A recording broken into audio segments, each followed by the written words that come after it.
This is KTVO's Good Morning Heartland.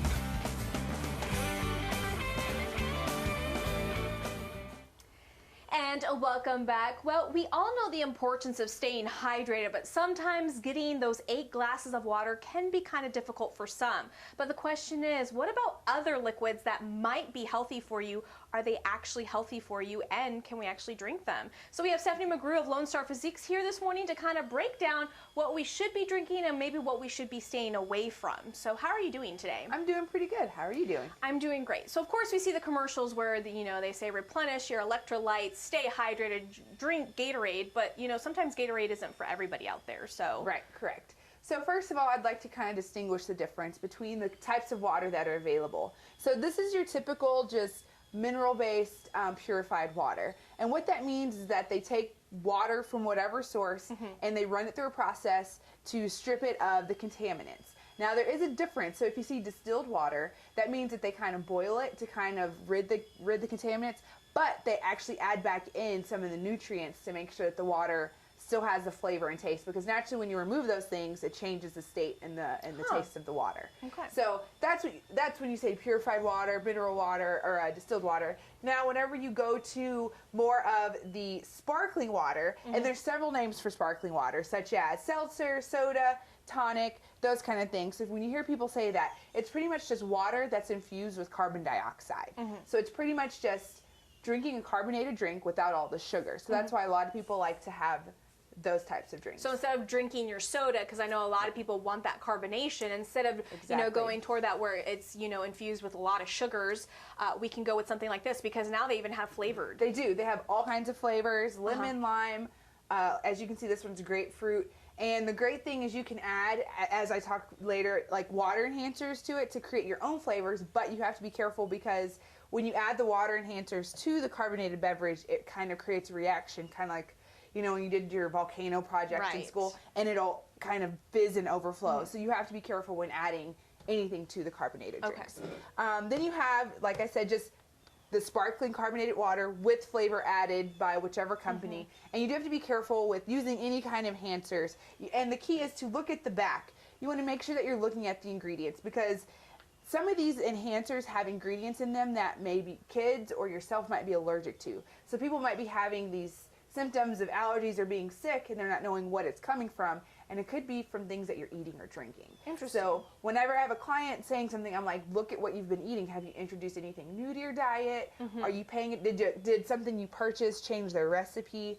A lot of those things can change and alter your state of body. All right. So next we're moving on to vitamin water. Correct. I mean, is this really healthy for you?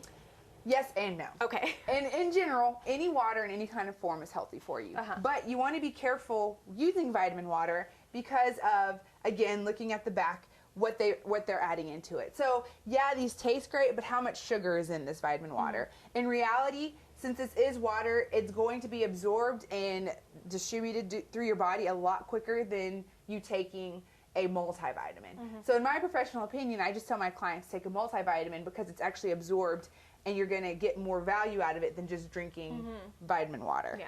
And now you're also, even from going from regular water to even sparkling water to this, you're now adding calories to your diet.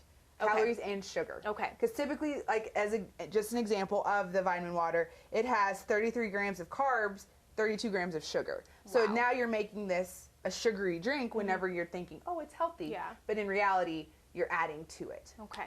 And next we're moving on to sports drinks. Obviously, Correct. we want to stay hydrated. We want to replenish the electrolytes for athletes that might be losing them during practice and stuff. Should we always be turning to this, or should we, incorporate maybe regular water and stuff like Powerade or Gatorade? Well, actually, that's a very interesting question. And studies have shown that it depends on the kind of activity that the student is doing. Okay. So typically, if the student is engaging in activity for up to 90 minutes, that Gatorade is a great option, because it has electrolytes. It has a lot of vitamins and minerals that are going to help replenish your body. There's a lot of things such as sodium and calcium that are found. So when you see people are cramping and they're like, give them Gatorade, it's because it has a lot of those nutrients to kind of help replenish their muscles. As you can see here, I do have the lower calorie versions, because if not, you're dealing with twice as many calories, twice as many carbs.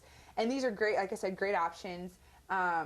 These also have a lot more sodium than your typical plain water options. But if you're going to be doing, like, say, a marathon, you really want to make sure you're hydrating with water and actually replacing those things with food sources instead of just drinking Gatorade, so your body can fully absorb it and get the best use out of it. Okay. And finally, we have the flavored packets. I know that, you know, I'm the type of person that I always forget how good water tastes, especially when it's extra cold. So when I grab a water and it's not that cold, I end up wasting it because I'm like, ugh, I don't want to drink it. But then you have the flavor packets that you can add to them. Now, do you recommend those? I do and I don't, in moderation. Okay. I feel that some of my clients will replace their excessive, you know, carbonated beverage habit with having a packet of this with everything. And that's not the case. You should really work on balancing, like, okay, I'm going to have a plain bottle of water, then with the next bottle of water, I'll have an additive in it. So, and like I said, with the additives, you want to be really careful to make sure that you look on the back and see what's in the products that you're using. There's a lot of all natural and healthier options, but in reality, you can create your own additive by infusing your water with fruit and vegetable, or not vegetable. Some people do use vegetables or herbs, but just pretty much just with blueberries, strawberries, pineapple, and the fruit will leak its natural flavors into the water, so it's a more natural and healthier option for adding that extra kick to the water that a lot of people are looking for. All right, fantastic. And of course, you've always mentioned that, you know, obviously if you do want to enjoy something like this, moderation. Moderation. Okay. That's the key word. Is I'm not saying don't ever have this again. I'm saying, yeah, you can have one, but don't use it as your main source of water every single day. Okay, perfect. So what we'll do is we'll post everything on our website at KTVO.com. We'll link up Stephanie's information with Lone Star Physiques if you have any questions or concerns. Again, thank you so much for coming on. Thank you. And we'll be right back.